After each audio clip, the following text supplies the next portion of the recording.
Olá pessoal, tudo bem? Sejam bem-vindos ao canal Daniel Lopes. É sempre um prazer e uma honra contar com a sua audiência. E agora a gente teve informações assim mais estranhas ainda sobre a situação da tensão total ali na Europa, dessa Guerra Fria 2.0, da situação ali ucraniana, porque o pessoal está começando a dizer que a inteligência americana descobriu indícios de que os russos estão colocando suprimentos ali na fronteira para poder já dar apoio a um eventual conflito direto entre eles, suprimento com bolsas, bolsas ali com conteúdo sanguíneo para os caras se precisarem disso em caso de algum ferimento, alguma coisa nesse sentido, e também ali alimentos e tal. Então o negócio começou a ficar bem estranho na situação ali. A gente tem que ficar muito de olho nisso, porque isso aí, como eu sempre tenho dito, pode ter consequências diretas, né? Isso, segundo a Reuters, segundo várias agências ali que trouxeram essas informações,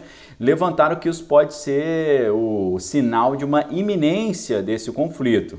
E a gente já tinha lido no noticiário já no mês passado que os russos tinham começado a construir essas linhas de suprimentos, né, como unidades médicas, unidades de combustível, que poderiam sustentar um conflito não apenas curto, um conflito mais prolongado caso Moscou decidisse seguir à frente, né? Agora, o pessoal na Ucrânia, né, a comunicação ucraniana está dizendo que isso não tem fundamento, que não tem isso. Inclusive, um comunicado do governo ucraniano diz que isso aí é operação psicológica. Vejam como eu disse para vocês que esse conteúdo, né, você entender esse tipo de terminologia é fundamental no mundo hoje, né? Eles estão falando que o objetivo disso é colocar medo nas pessoas e tal, só que a Casa Branca, ela deu uma resposta assim meio atravessada para os ucranianos, né? A Casa Branca falou, eles estão minimizando esse problema e vão acabar não deixando a população preparada, né? Um funcionário da Casa Branca disse agora no sábado, né, que ele entende a posição difícil ali do presidente ucraniano, né? Ele está sob muita pressão,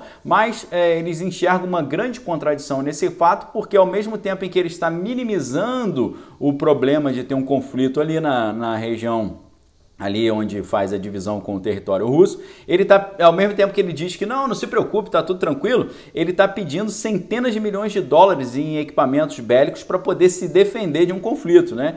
E aí os americanos disseram, a gente acha importante ser aberto e sincero sobre esse tipo de problema. Então a porta-voz da Casa Branca, né, tem alertado que, na opinião deles, o conflito é iminente, e o chefe do Estado-Maior Conjunto dos Estados Unidos conversou no sábado com o seu homólogo, seu equivalente ucraniano, pela quarta vez já esse mês, né, destacando que eles estão sempre apoiando ali um povo ucraniano sempre independente, sempre com autonomia. Então o negócio está ficando estranho. Mas nesses dias eu ouvi um comentário muito interessante que eu gostaria de apresentar para vocês, que eu acho que pode nos dar um norte aí sobre essa questão toda. Por quê? O comentário é o seguinte, dá um norte mais na questão cronológica, de quando talvez os russos estão pensando em, se forem iniciar um conflito, quando eles estão pensando em fazer isso.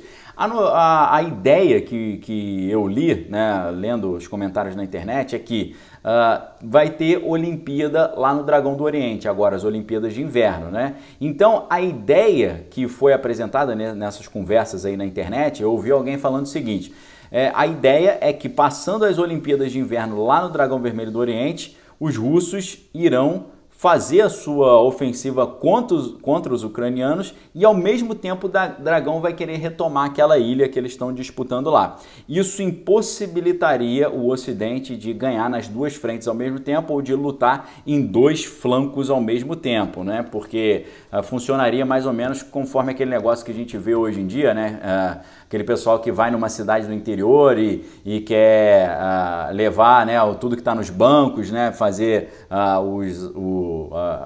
levar o dinheiro dos bancos e tal, aproveitando que a cidade é pequena. Como é que eles fazem geralmente?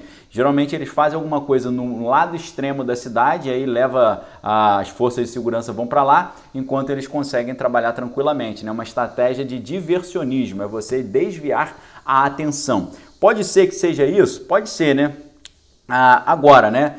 No fundo, eu estou suspeitando que a Rússia, na verdade, ela está pesquisando para ver se os americanos, se tiver realmente uma encrenca ali, se os americanos vão jogar os ucranianos pro alto, assim, vão rifar os ucranianos e deixar os russos fazerem o que quiserem, como fizeram lá com a situação da Crimeia em 2014, né? Por exemplo, uma espécie de combinado, né? O que a gente pode dizer que aconteceu em 2014? Em 2014, alguns especialistas dizem que, com a ajuda dos Estados Unidos, os ucranianos conseguiram derrubar o presidente que era favorável aos russos e colocaram no lugar dele um presidente favorável aos Estados Unidos. E aí parece que os russos falaram, se vocês vão trocar o governo, tirando um cara que é meu amigo, botando um que é inimigo, então eu vou ficar com a Crimeia para mim. Então parece que foi isso, parece que foi um quid pro quo, ou seja, isso por aquilo, uma troca, né?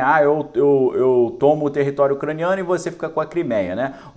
Aí a gente pergunta, será que tem um famoso back channel? Será que essas conversas entre altos oficiais americanos e russos é uma conversa assim, se eu entrar lá no território ucraniano, vocês vão querer arrumar briga comigo mesmo? Ou a gente pode negociar? Eu entro no território ucraniano e a gente te oferece outra coisa? Será que em 2014 e hoje eles estão combinando algo? Isso é o que se chama de back channel, um canal de comunicação que é oculto, né? Que não aparece. Agora, eles sempre combinam as coisas, isso é fato, né? Quer ver? Na crise dos mísseis lá no território cubano, né? Qual foi o combinado que os americanos fizeram com os russos? Os russos tirariam o material do território cubano e os Estados Unidos tirariam o material bélico que eles tinham em território turco, ok? Quando os russos colocaram aqueles equipamentos bélicos na ilha, né, lá no território cubano, foi porque os americanos já tinham colocado equipamentos no território turco ali, pertinho do território ali da União Soviética. Então, foi mais ou menos assim. Como é que terminou essa crise naquela época, que foi muito tensa, né? O mundo ficou com muito receio de ter uma crise nuclear ali. Como é que terminou? Os americanos combinaram, você tira os equipamentos do território cubano e eu tiro os equipamentos do território turco. E assim eles combinaram. Ou, por exemplo, a gente tem aquele projeto Clipe de Papel, né? Clipe de Papel, quando terminou a Segunda Guerra Mundial, russos e americanos combinaram que levariam para os seus respectivos territórios os cientistas mais proeminentes alemães, né? Então, o projeto Clipe de Papel você leva uma parte dos cientistas e eu levo outra parte dos cientistas, né?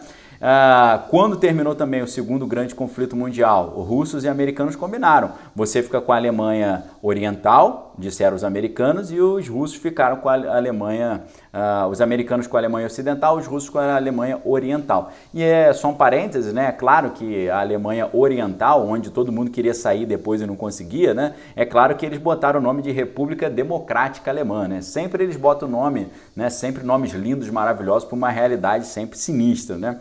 E também, né? Eles não só combinaram, você fica com uma parte da Alemanha Oriental, fica com a parte ocidental, mas eles também combinaram, dividiram até a cidade de Berlim, né? Você fica com o lado oriental da cidade de Berlim, eu fico com o lado ocidental. Só que o problema da cidade de Berlim é que a cidade de Berlim ficava dentro do território que ficou com os russos, né? Então, até para chegar suprimento ali era difícil, que tinha que vir de avião, né? Eles cercaram a cidade toda com muros, né? O famoso muro de Berlim. Então, um negócio assim complicado, tá? Então, a gente fica perguntando, será que na verdade o que o presidente russo está fazendo não é negociar, americanos, tirem os seus equipamentos do território ucraniano que aí eu vou embora. Na verdade, eles podem estar conversando.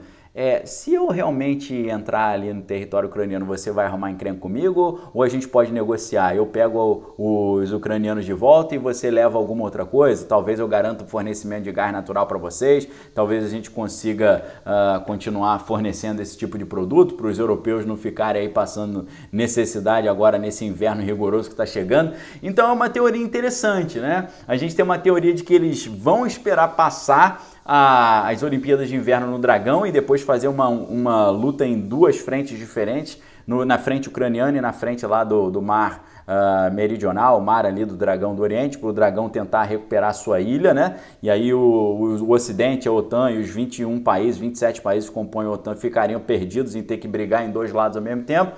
Ou será que o negócio já é para agora, uma vez que tem esses suprimentos aí de combustível, de serviços médicos hospitalares chegando? O que você acha? Deixe sua opinião aqui embaixo. Lembrando a você que eu preciso que você me siga no Instagram, link aqui embaixo, conteúdo exclusivo todos os dias, às 8h15 da manhã, você precisa estar lá conosco. A gente fala sobre filmes, séries, falamos sobre todas essas questões aqui de estratégia, né, operações psicológicas, questão bélica, geopolíticas, é muito legal, a galera tá gostando muito. Se você não tá lá ainda, você está perdendo. Dá uma olhada lá. Sem falar que na livraria Daniel Lopes a gente ainda tem ali conteúdos bem interessantes para você dar uma olhadinha. E sobre o Clube de Leitura Daniel Lopes, agora em fevereiro nós teremos grandes novidades, ok, pessoal? Aguardem aí porque tem notícias muito boas para chegar. Deixo um forte abraço para vocês, fiquem com Deus, examinem todas as coisas e retenham que é bom. Valeu!